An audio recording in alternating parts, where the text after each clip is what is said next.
전단 세무 106회를 마무리하겠습니다. 이제 결산이랑 이론 남았죠?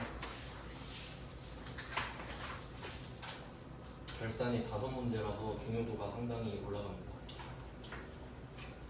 이거는 뭐 직접 입력하셔도 되고 이제 입력할 줄 아시니까 그래도 해봐야겠다. 자동 결산 때문에.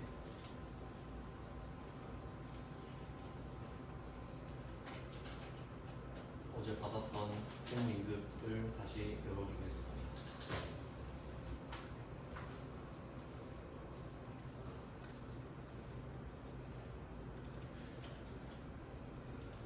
수험 번호는 121111112네요.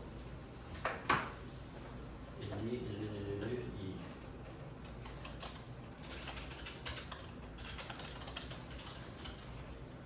감독관 확인 번호는 1220입니다. 하나, 둘, 둘, 공.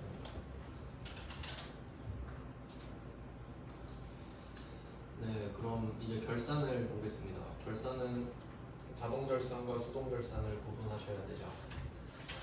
그럼 한번 찾아볼까요? 문제 4번이죠. 1번 문제는 소모품. 네, 잘 나옵니다. 방금 회계 기출 106회에서도 나왔던 거네요. 소모품.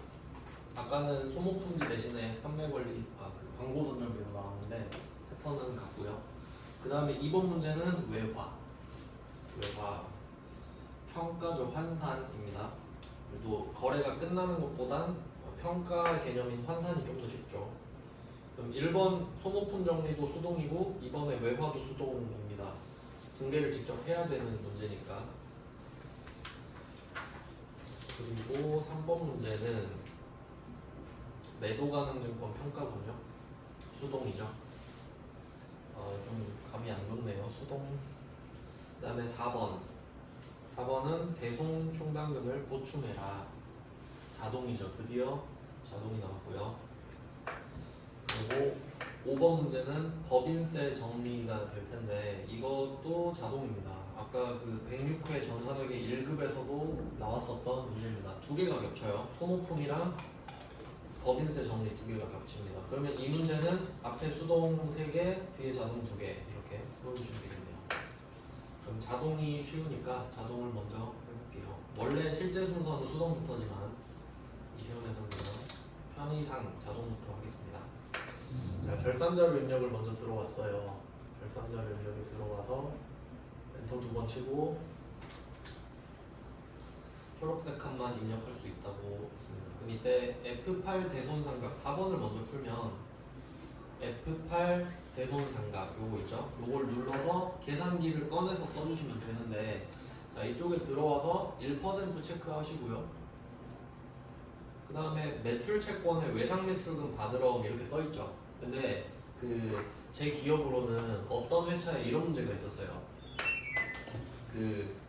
매출 채권 해놓고 괄호 뒤가 없어요. 그냥 매출 채권 잔액에 대해서 1%를 해라 이럴 수도 있죠. 그래도 매출 채권 안에 외상 매출금이랑 받으러이 있는지 아셔야 됩니다. 네, 그런 디테일이 나온 적이 있었던 것 같고요. 제 기억으로는 그래요. 그러니까 이걸 보면서도 이렇게 나누실 줄 알아야 돼요. 위쪽에 있는 이 빨간색 테두리 친 거는 이게 매출 채권이다. 매출 채권. 그 다음에 단기 대여금이랑 선급금은 이건 기타 채권이다.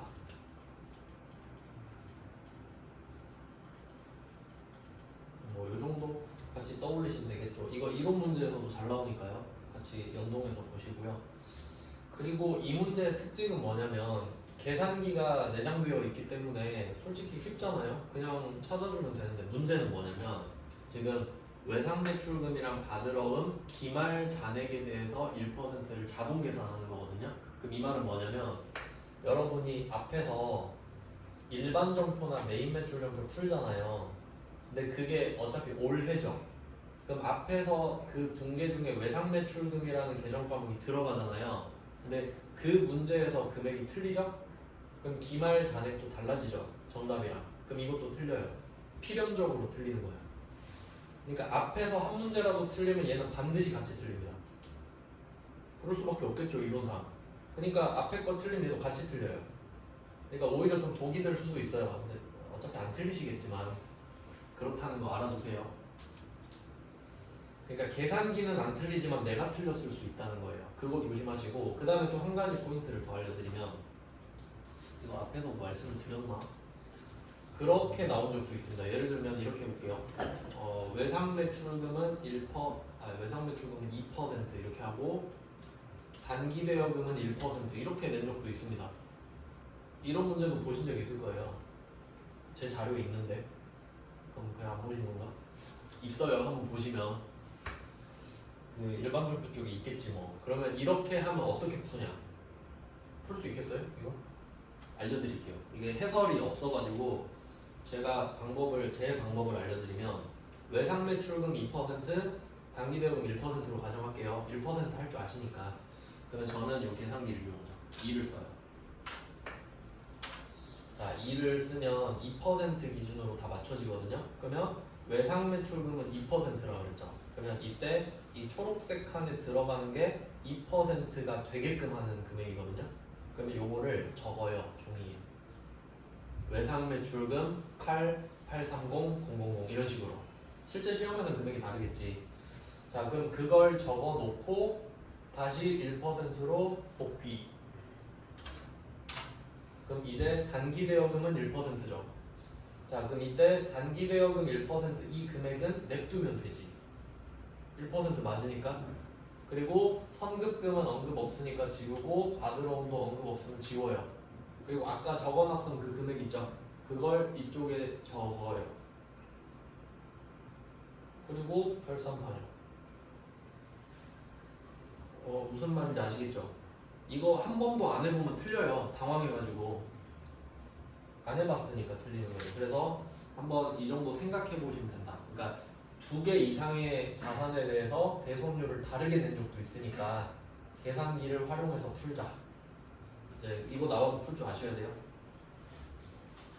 몇 문제 나왔어요. 솔직히 틀리라고 내는 거지 뭐. 그렇게 풀어주시면 되고, 근데 지금 같은 경우는 그냥 1%죠. 지금 답을 알려드리면 1% 다시 쳤어요. 자, 1%고 외상 매출금 받으러 오면 2개만 하죠. 그러면 이 2개 외에 언급하지 않은 것들은 초록색에서 다 지웁니다. 왜냐면 초록색에 있는 금액이 반영이 될 거거든요. 그러니까 이 금액이 쓸데없이 많이 잡히면 우리 자산이 적어 보이는 거예요. 충당금이 커 보이니까. 근데 쓸데없이 많이 잡으면 자산이 적어 보이니까 안 좋죠. 그래서 이 상태로 결산 반영 누르죠. 그러면 우리가 직접 적은 것처럼 지들이 넣어준다. 이게 포인트입니다. 대손 삼각비는 솔직히 꿀인데 앞에서 안 틀리기만을 좀 바라야죠. 앞에 틀리면 같이 틀린다, 같이 알아두시고 수동으로 하셔도 되는데 권하지는 않겠습니다. 그 다음에 5번 문제 갈게요. 법인세, 이것도 꿀 문제 중에 하나죠. 법인세. 법인세 맨 밑에 있습니다. 왜냐하면 마지막에 내니까 돈 다 벌고 마지막에 내죠. 회계에서도 같이 냈는데, 자, 맨 밑에 내려보면 9번에 법인세 등이 있고, 그 다음에 선납세금 쪽으로 내려가 보면 선납세금 칸 이거 입력할 수 있죠. 근데 여기 선납세금 왼쪽에 900만 원 써 있거든요. 그리고 문제를 보면 법인세 중간예납세 830만 원과 이자소득 원천징수세액 70만 원은 선납세금으로 계산되어 있다. 이거는 하나마나 한 말이에요. 왜? 어차피 그게 900이고 여기 써 있거든요. 그러니까 법인세 정리하실 때는 무조건 왼쪽에 써 있는 금액을 오른쪽에 옮겨 적으시면 됩니다. 예외 없습니다. 내가 900을 냈다는데 그럼 900을 더 내면 안 되지 이제. 그리고 얼마를 더 내야 2,000을 내는 거냐. 그럼 밑에 추가 계산액에 2,000을 만들 수 있는 금액을 적어주시면 되죠. 그게 1,100이잖아요. 네, 뭐 이렇게 풀면 돼요. 그러니까 회계 1급이랑 똑같은 수준으로 문제를 내는데, 근데 여기선 디테일을 넣은 겁니다. 이 법인세, 지방소득세 포함 이렇게 돼 있죠. 한번 생각을 해볼게요. 그러니까 이게 그 세법상이랑 회계상이랑 무슨 차이가 있을까? 세법상으로는 여기서 그 법인세가 국세고, 그다음에 지방법인세, 지방법인세라는 게 있나? 그냥 지방세라고 할게요. 지방세예요. 지방법인세가 있나? 지방 소득세는 있는데 있다고 치면 이렇게 되거든요. 그럼 세법상으로는 이게 다르죠. 그러니까 원래 아마 이렇게 돼 있을 거예요. 지금 2천만 원이라서 1800, 1818 이렇게 가거든요. 이렇게 될 거야 아마. 아마 이런 느낌일 것 같거든요. 좀 무슨 느낌인지 아시죠? 이렇게 안 맞나? 하여튼 대충 이런 느낌이에요. 이렇게 가서 부가세를 맞추게 되는데 뭐 어떻게 맞추지? 이렇게 발을 대야겠다. 네, 이렇게 되는 건데 근데 우리 입장은 회계로 가볼게요. 그럼 세법상으로 두 개가 나눠졌는데 우리가 회계로 와서 그냥 이걸 내는 거야. 그럼 둘 다 비용 아닙니까 그냥? 이것도 비용이고 저것도 비용이죠. 그러니까 합쳐서 쓴다고. 그래서 법인세 비용에 2천이 다 들어간 거예요. 그러니까 여기서 지방소득세 포함이 된 건 당연한 말이에요. 지방소득세라고 하네. 소득세인가 보다. 무슨 말인지 아시겠죠? 네. 그래서 결론은 상관없다. 무조건 포함된 걸 말하겠지. 그럼 혹시 아무 말도 안 하면요? 아무 말도 안 해도 지방세 포함돼 있다고. 지방세 안 내고 어떻게 살아요? 내야 되니까. 그래서 이렇게 두 문제를 풀어주셨고요. 그 다음에 위로 가서 전부 추가를 눌러주시면 됩니다.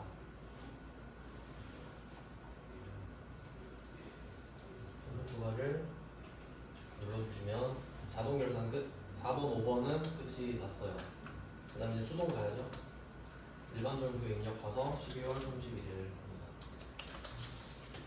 실제로는 수동 결산을 먼저 해주셔야 하지만 왜냐면 수동을 못 풀 수도 있으니까.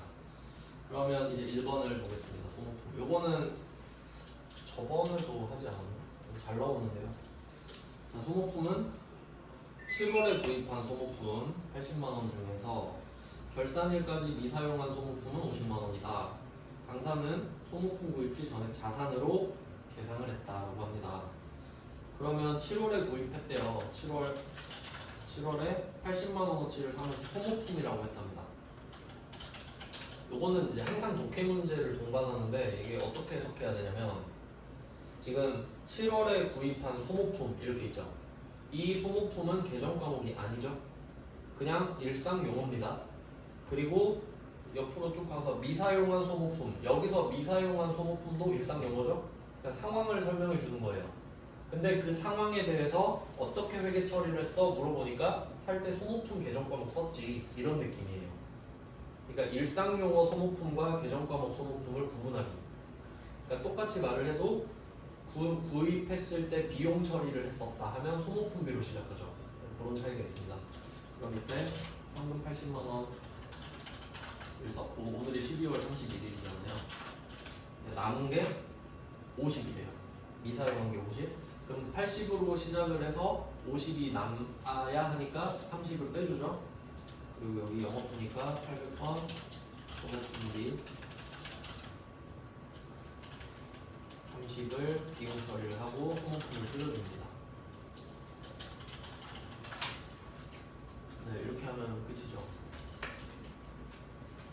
소모품 30을 줄였으니 이제 50이 남아있다. 이런 내용이고 이건 좀 쉽게 낸 거죠. 자산으로 시작하면 좀 쉽습니다.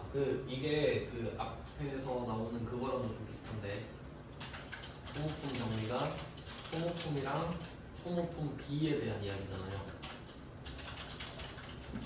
이거는 그 앞에서 성급 비용과 모범비용 요거랑 같은 개념입니다. 이런 이야기도 되거든요. 근데 여기서 소모품이랑 성급 비용이 둘 다 자산이잖아요. 이 둘 다 자산으로 시작하면 쉽습니다. 반대로 비용으로 시작하면 좀 더 어려워요. 한번 해볼게요. 이것도 답은 이겁니다. 일단 그럼 처음에 7월에 소모품비로 시작할 수도 있죠. 이거 많이 나오니까 계속 해보셔야 돼요. 800번 소모품비 80으로 시작을 하는 사람이 있어요. 그럼 이 사람은 사면서 다 쓸 거라고 생각을 한 거지. 근데 남아있는 게 50인 거야. 그럼 이 사람 입장에선 처음에 없다고 생각했는데 50이 남아버리니까 50만 원이 증가한 거예요. 50만 원이 생겨버렸네 이런 거죠. 그러면 80만 원을 썼다고 한 것 중에 50만 원을 썼다고 한 비용을 취소시켜주는 거죠. 엄청 잘 나오죠 이 문제는. 시작을 뭘로 했느냐에 따라서 답이 달라진다. 네, 이런 포인트가 있습니다. 반드시 비교해서 문제 풀어보시고 소모품이 나올 때마다 꼭 이 두 가지를 같이 해보세요. 항상 잘 나오니까. 이번에 106회에서는 둘 다 나왔잖아요. 회계 1급도 나오고 세무 2급도 나오고. 이제 2번으로 답을 입력하고요. 답은 대변에 소모품 30만원, 차변에 소모품비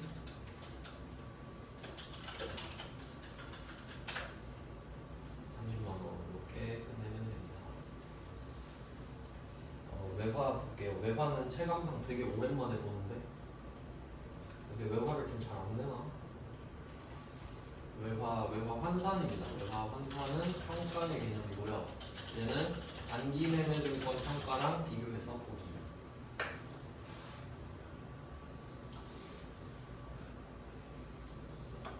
자, 외화 푸는 그 루틴을 알려드릴게요. 외화 푸는 루틴. 이제 다 까먹으셨을 테니까 4단계로 진행합니다. 4단계. 3단계. 자, 1단계 자산이냐 부채 확인합니다. 자산이냐 부채는. 그럼 지금 이번 문제에는 외화 장기 차익 등이죠. 부채네요. 부채 당첨. 우리는 지금 부채를 다룰 겁니다. 부채가 좀 더 까다롭죠. 방향이 반대라서. 그러니까 이게 단기 매매 증권 평가랑 비교하라고 말씀을 드렸는데 그 단기 매매 증권은 자산이잖아요. 그래서 외화가 나왔을 때 자산이면 방향이 같아서 똑같은데 부채면 방향이 다르죠.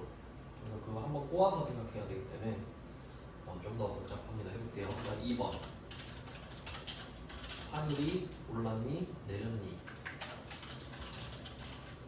환율이 올랐니 내렸니를 찾아줍니다.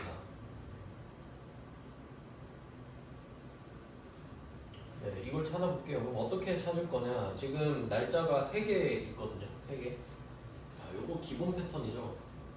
이게 뭐가 중요한 거냐면 그 외화 환산이 단기 매매 증권 평가랑 비교라고 말씀드린 게 원래 평가는 평가의 원칙이 있죠. 평가의 원칙은 자본 증가와 자본 감소입니다.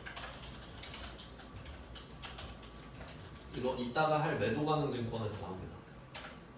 원래 평가는 자본 증가, 자본 감소예요. 그러니까 수익과 비용으로 하면 안 돼요. 진짜 돈을 번 것도 아니고 쓴 것도 아니기 때문에. 근데 예외가 2개 있죠. 단기 매매 증권 평가, 외화 환산 2개. 얘 둘은 평가인데도 수익 비용을 잡아버리는 애들이에요. 이게 자연스럽게 이론이랑 연결되는 겁니다. 그러면 얘네들의 특징이 뭐냐? 자본이죠. 자본은 자산, 부채, 자본은 재무상 대표죠. 얘네들은 기억력이 무한이에요. 처음에 회사를 세웠을 때부터 지금까지 다 기억해요. 모든 기록이 다 되어 있습니다. 그래서 얘는 장기 기억이거든요. 10년 정도도 다 기억해요. 그러니까 10년 전에 평가를 어떻게 했었는지도 다 알지. 그런 내용인데 근데 수익 비용 같은 경우는 기억력이 1년이죠. 1월 1일부터 12월 31일까지 일반적인 경우에 12월 31일로 하고 퉁치고 끝내죠. 이익을 자본에 넣어버리고 0으로 초기화되잖아요. 그러니까 작년에 거랑 올해 거랑 전혀 상관이 없지. 수익 비용이. 그래서 얘는 단기 이런 느낌이죠. 그래서 이 특징을 물어보는 거죠. 얘는 기억력이 없다. 그리고 이제 내용을 보면은 지금 차익일 현재 환율 이거랑 상관없나? 상관이 일단 한번 볼게요. 그럼 차익일 현재 환율이 1,500원, 전기말 현재 환율이 1,575원, 단기말 현재 환율이 1,545원 이렇게 됐죠. 그럼 일반적인 경우라면 여러분이 처음에 돈을 빌렸을 때 환율을 기억하겠죠.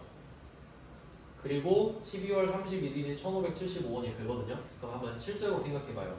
지금 환율이 계속 바뀌는데 처음에 여러분이 돈 빌릴 때 1,500원이었어요. 작년 말에 1,575원이었어요. 그리고 지금 1,545원이거든요. 그럼 혹시 처음에 빌렸을 때 1,500원이었던 걸 까먹나요? 여러분 절대 안 까먹거든요. 근데 여기서는 컨셉이 까먹는 거라고. 왜? 평가가 수익 비용이니까. 그거 물어보는 거예요. 그러니까 이거 단기매매증권 때 제가 강조했었죠. 단기매매증권 평가도 날짜 3개 주는 경우 있잖아요. 그러면 앞에 거 X 치고 시작했지. 똑같아요. 그래서 외화도 그런 패턴을 그대로 갖고 가는 겁니다. 그러니까 우리 생각에는 1575원인 거야 얘는. 왜? 기억력이 작년께 없으니까. 그럼 우린 단기 기억만 갖고 사니까 1575원 보고 아 이게 떨어졌네 이렇게 생각하죠. 근데 만약에 이 평가를 자본으로 한 사람은 어떠겠어요? 올랐네 이렇게 생각하죠. 결과적으로 올랐으니까. 근데 우리는 기억력이 옛날 게 없기 때문에 떨어졌다 생각하는 거예요. 자 이렇게 됩니다. 그래서 결론 환율이 내려갔죠 지금. 환율이 내려갔어요. 자, 환율이 내려갔다. 이 두 개를 조합합니다. 우리가 부채가 있다는 소리는 돈을 갚아야 된다는 소리죠. 근데 돈을 갚아야 되는데 환율이 떨어진 거야. 이 말은 원래 작년 말에 갚았으면 1575원을 갚았어야 됐는데 만약 지금 갚는다면 1545원만 줘도 된다는 소리죠. 그럼 개꿀 아닌가요? 그러니까 이거 수익이지. 이 두 개를 합쳐보니까 수익이 발생하더라. 이 두 개 합쳐서 부채인데 환율이 떨어졌잖아요.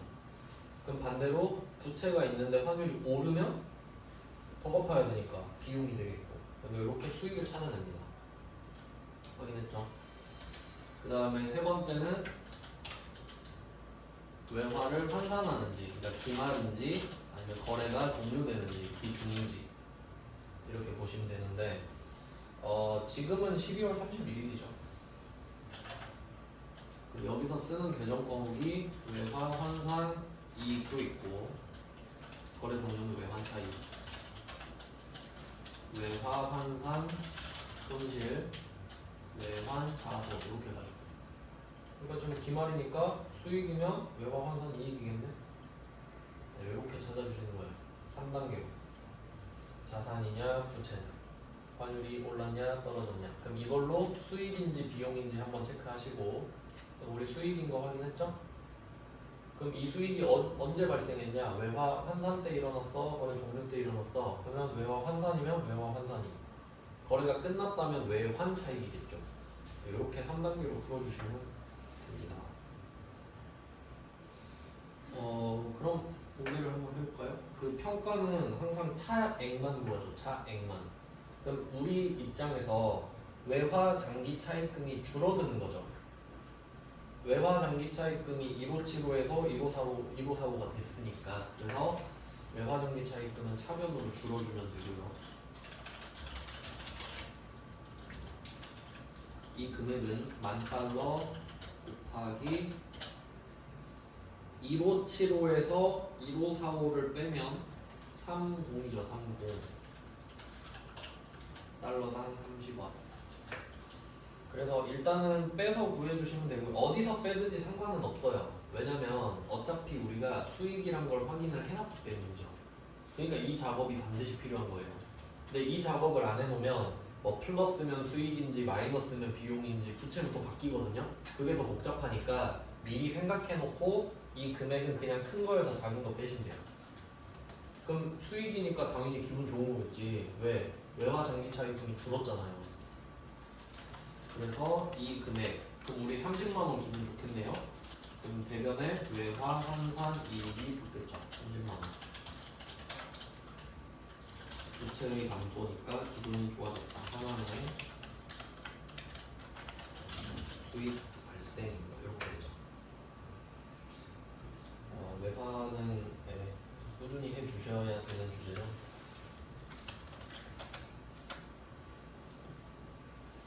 그래서 이 순서가 두 개가 바뀌어 있더라도 그냥 큰 거에서 작은 걸 빼시면 됩니다. 어차피 위에서 수익 비용 나온다고 했죠. 그렇게 푸시는 게 더 나을 거라고 봐요. 네, 그리고 답은 이렇게 나왔으니 입력을 또 해보면 차분의 외화 장기 적금 거래처 써줘야 되죠. 하나는 금액은 30만 원. 대변의 외화 환산 이익 이렇게 풀어주시면 됩니다. 다음이 3번 문제죠.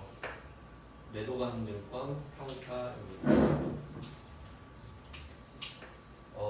이거는 그 방금 문제랑 딱 비교하면 좋겠는데 포맷이 똑같습니다. 날짜 3개죠. 날짜가 3개는 금액이 3개라는 소리죠. 그럼 아까 외화 환산 같은 경우는 첫 번째, 두 번째, 세 번째 중에 첫 번째 날렸죠. 왜? 기억력이 안 좋으니까 평가를 수익과 비용으로 하잖아요. 그러면 단기 매매 증권이 나와도 똑같이 풀죠. 그리고 이제 3번 문제를 한번 보세요. 여기서 매도 가능 증권이라고 나왔잖아요. 그럼 혹시 이게 단기 매매 증권이라고 나오면 바로 이거 뭐야? 없네 취득원가가? 있네요 취득원가? 그럼 X죠. 만약에 단기 매매 증권이면. 근데 매도 가능 증권은 평가를 자본으로 하죠. 그럼 얘는 기억력이 좋은 애죠. 그럼 이 말은 2,000원에 산 걸 알고 있다. 그게 포인트지. 그러면 얘는 모든 기억을 다 하고 있는 애인 거죠. 그럼 고려를 다 해줘야 돼. 뭐 그런 내용입니다. 답이 달라지죠. 요거는 여러분 공부 어떻게 하셔야 되냐면 이게 매도 가능 증권일 때랑 단기 매매 증권일 때랑 분배를 다 해보셔야 됩니다. 진짜 중요한 겁니다. 그러면 우리가 잘 알고 있는 단기 매매 증권부터 제가 빨리 보여드릴게요. 단기 매매 증권이면 분배 3개 해야 되죠. 취득, 평가 1, 평가 2. 취득. 날짜는 안 적고 이렇게만 할게요. 단기 매매 증권 20만 원.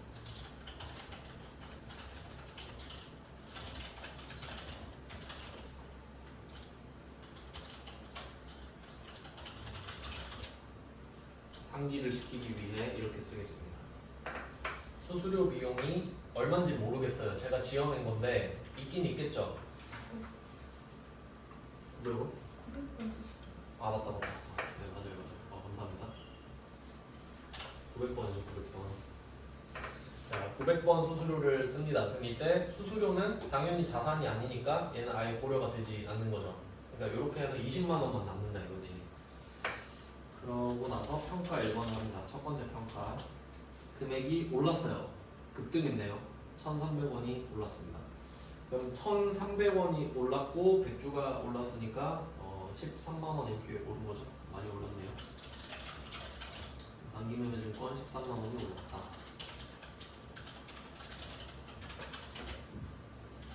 이렇게 됩니다. 13만 원. 그럼 이때 포인트는 이 평가 이익이 수익이라는 거죠. 아까 외화 환산 이익처럼 수익이라는 거예요. 그럼 이 말은 이거 내년엔 기억 못한다는 소리지. 지금 기분 좋고 끝이에요. 얘는. 그래서 평가 2번을 할 때 가격이 떨어졌잖아요.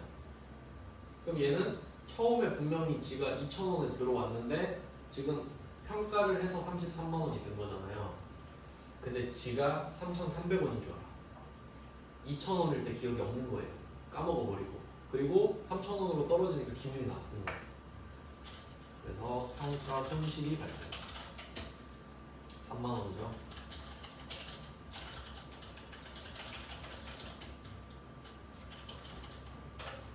비용이죠. 그럼 이때 수익과 이때 비용은 서로 남이죠. 연도가 다르잖아요. 그러니까 얘 둘은 관련이 없다고 서로 모르는 사이에요. 볼 수도 없고 서로 연도가 다르니까. 그래서 얘가 방금 풀었던 외화 환산이랑 똑같은 개념입니다. 그러니까 우리가 외화 환산을 2번 했다면 이럴 거예요. 근데 실제로 분배를 그렇게 했겠죠. 그러니까 앞에 걸 제가 무시했잖아요. 그러니까 지금도 이 붕괴를 무시해도 되지 않습니까? 단기 매매 증권이면 그냥 전에 거랑 지금만 비교하면 되니까 이게 단기 매매 증권. 그러니까 쉽다. 왜? 무조건 전 거랑 비교하면 되니까. 자 이제 매도 가능 증권으로 가보겠습니다. 사실 이제 세무 2급이면 매도 가능 증권 나온다고 생각해야죠. 단기 매매 증권 평가는 전산회계 1급한테 양보해야 되잖아요. 그러면 취득 여기서 포인트는 매도 가능 증권이 된다면 이렇게 될 겁니다.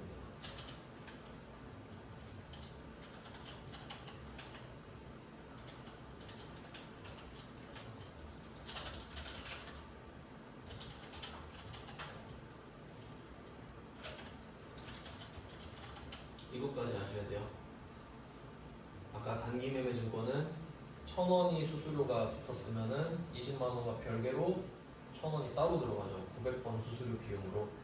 근데 매도 가능 증권은 취득 부대 비용도 매도 가능 증권에 포함되어 있다. 그 재고 자산의 매입 운반비처럼. 그러니까 그것까지 생각을 할 줄 아셔야 된다는 거죠. 그러니까 일부러 적은 거예요, 이렇게. 그러니까 똑같은 금액으로 계정 과목이 다르면 분명히 매도 가능 증권을 덜 산 거예요. 얘는 취득 부대 비용까지 합쳐서 그 금액이 나온 거일 테니까. 단기 매매 증권은 제외되잖아요. 자, 이거 이해되셨죠? 그다음에 평가 1번. 금액이 올라요. 매도 가능 증권 13만 원이 오릅니다. 평가 이익이 13만 원이고 얘는 자본이죠. 원칙대로 자본으로 봅니다. 이게 포인트죠. 그럼 얘는 기억을 하죠 이제. 평생 기억해요. 평생. 자, 그럼 평가 2번입니다. 그리고 금액이 3만 원이 떨어지는 거죠.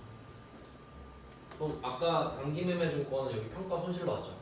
그럼 얘는 평가 이익 13만 원 오른 것 중에 평가 이익을 3만 원을 까먹으면 되겠죠.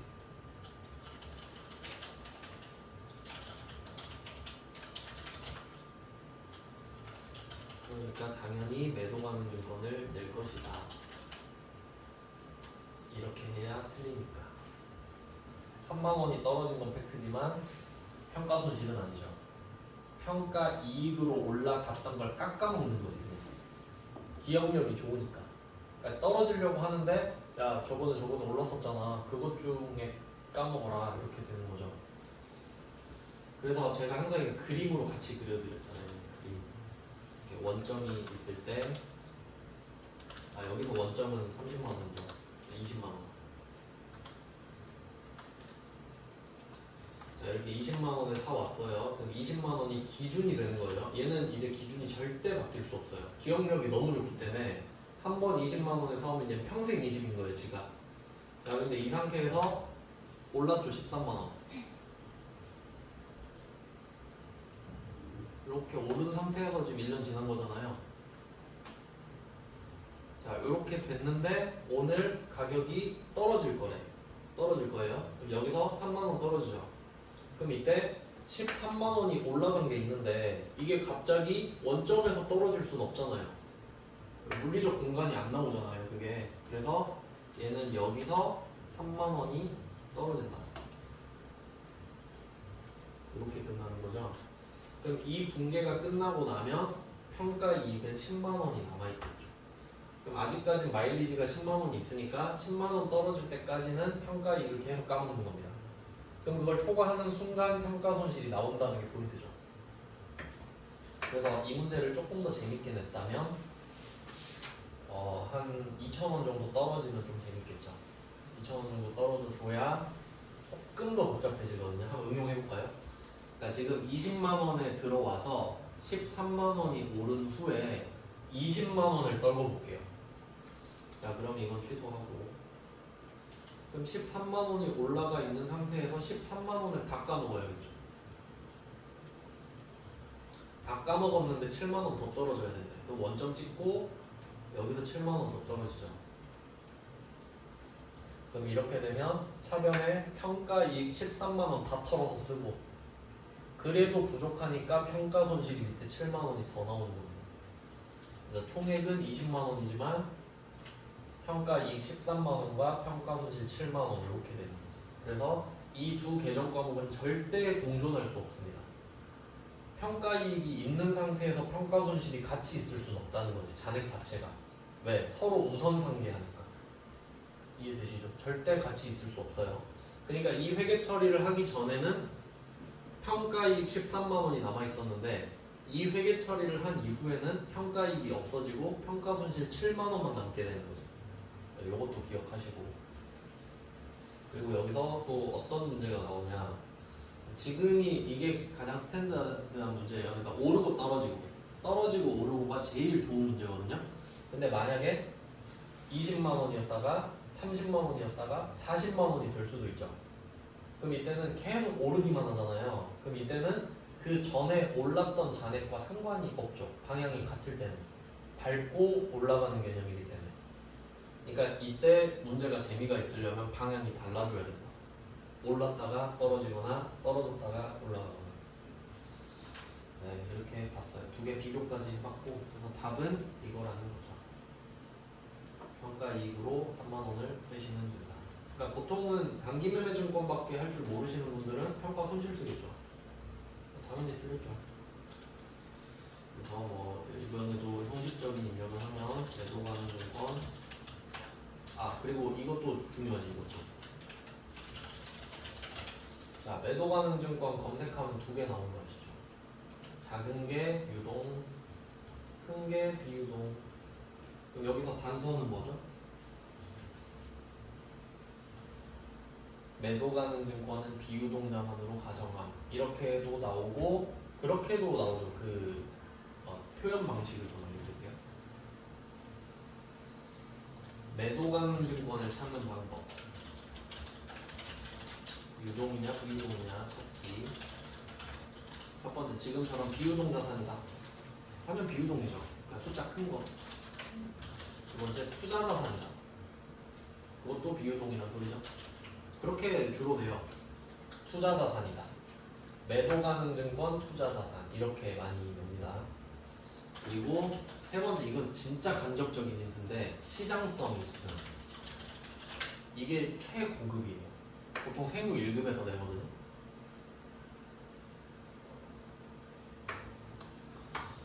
요거는 어떻게 분석해야 되냐면, 자, 봐봐요. 단기 매매 증권이 되려면 두 개가 조건 충족해야 되죠. 시장성 있음 하고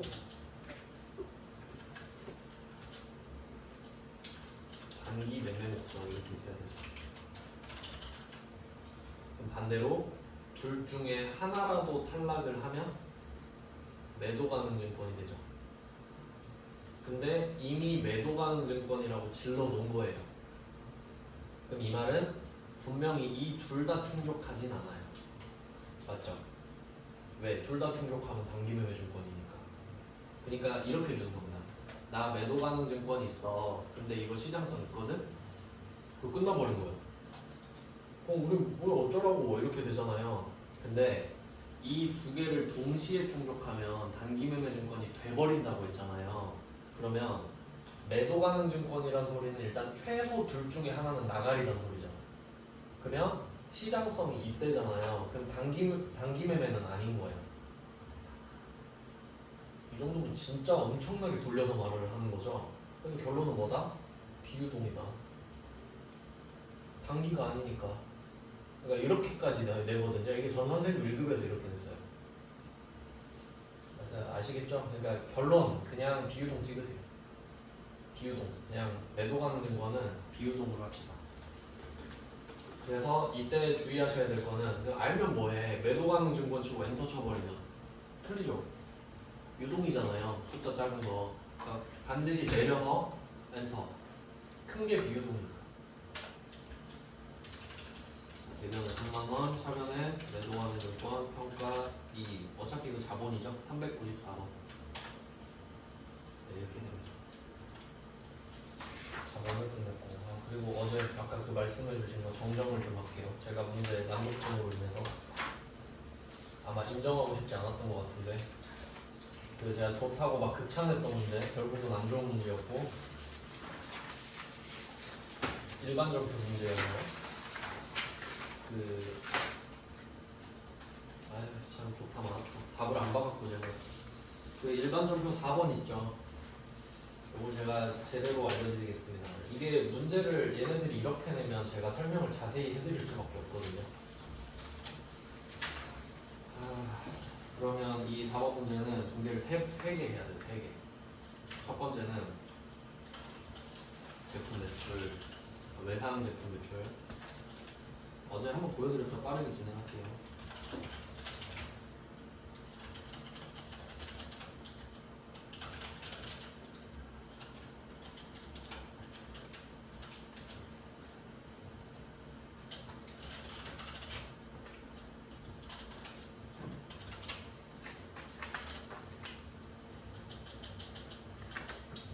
이게 전제가 됐다는 건 아시죠? 왜냐하면 외상 매출금은 항상 부가세가 포함된 금액이니까. 이건 당연히 아셔야 돼요. 그러니까 절대 외상 매출금이 갑자기 5,500이 됐다 그런 건 없어요. 이 안에 부가세가 포함되어 있는 거예요. 그리고 이때 할인을 해주기로 한 거죠. 너 돈 빨리 갚으면 내가 할인해줄게. 매출 할인해줄게. 그러면 이 매출 할인은 분기가 동시에 두 개가 일어납니다. 빨리 돈을 갚았기 때문에 잠깐만 기다려봐. 장부에서 1%를 빼고 그것만 받을게. 이걸 해줘야 돼. 그래서 지금 1%였기 때문에 여기서 포인트는 이 제품 매출이랑 부가세 예수금에서 각각 1%를 제해야 된다가 포인트죠. 그래서 5천만 원에서도 1%니까 마이너스 50만 원이 들어가야 된다 이렇게. 그리고 제품 매출도 1%니까 똑같이 454, 545 이렇게 들어가고 비율대로 가니까. 그러니까 두 개만 빼면 되죠 뒤에. 그리고 부가세 예수금도 마찬가지로 마이너스로 45, 454 이렇게 간다는 거예요. 이게 정상이에요 이게. 그러니까 얘가 돈을 빨리 갖고 온 순간 나는 빨리 이걸 해야 돼요. 잠깐만 일단 빼고 그리고 나서 잔금을 회수해야 되죠. 외상 잔금 회수. 그럼 이게 몇 퍼센트예요? 99%잖아. 이렇게 돼야 되거든요. 그 금액이 4,950이죠. 그래서 이때 보통예금 4,950을 받아줘야 됩니다. 어제 제가 말씀드렸던 게 이거거든요. 그럼 이때 외상매출금은 이미 부가세를 포함한 개념이기 때문에 그러니까 이때 외상매출금이 차변에 5,000이 생겼다가 차변에서 50을 빼면 이게 곧 4,950이죠. 그래서 이걸 이렇게 빼주면 정리가 되는 거거든요.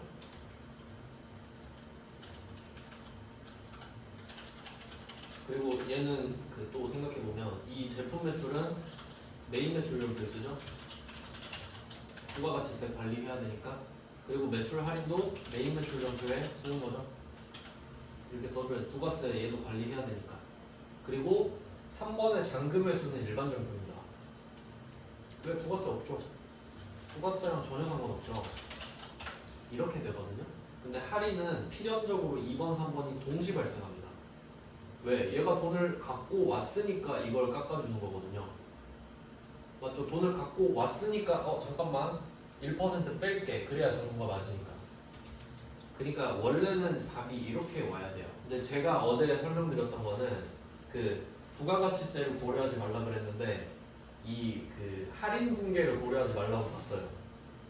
그러니까 2번은 내가 했으니까 하지마 이렇게 착각했어요 제가.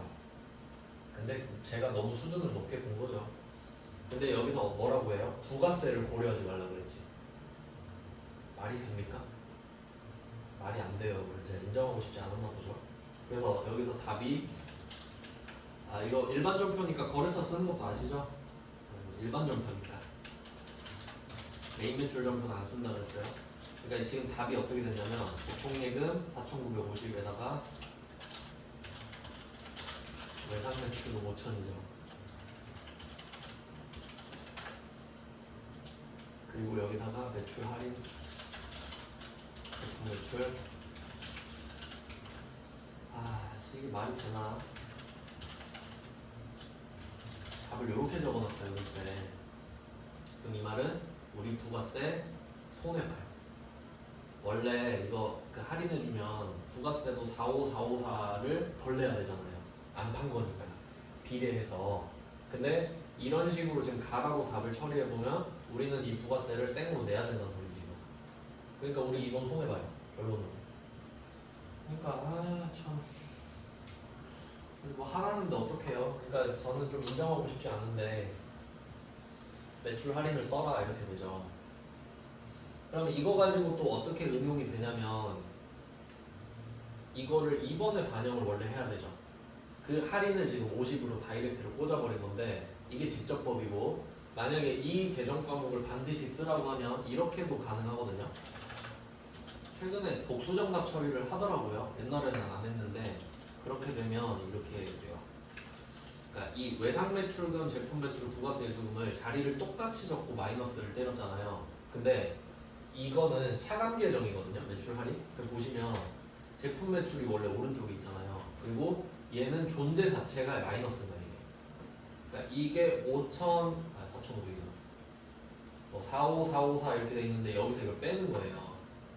이런 느낌으로 가는 거거든요. 근데 금액이 말이 안 되잖아요, 이게. 그럼 만약에 이렇게도 돼요. 매출 할인 금액은 똑같아요. 4, 454, 545 이렇게 하고 예상 매출은 50 그리고 부가세 수익은 45, 44 이렇게 해도 돼요. 그러니까 이 두 개가 같아요. 차이는 뭐냐? 얘는 제품 매출에서 다이렉트로 마이너스를 꽂아버렸죠. 그러니까 이걸 직접 차감이라고 말을 해요. 왜 진짜 직접 뺐으니까. 근데 얘는 어때요? 차감 계정으로 뺐죠. 그래서 얘는 간접 차감. 이거 문제에서 언급한 거 있거든요. 메인 매출점 보시면 있어요. 그래서 최근에는 이걸 복수정답 처리하더라고. 근데 이렇게 제대로 해야 되는데 포기를 했는지 부가세를 고려하지 말라 그러죠. 아 근데 이렇게 내면 되나 문제를? 그럼 사람들이 더 헷갈릴 텐데. 하여튼 이거는 실제로 이렇지 않습니다. 안타깝네요. 자 이렇게 해놓고 좀 쉬다가 그 이론 갑시다.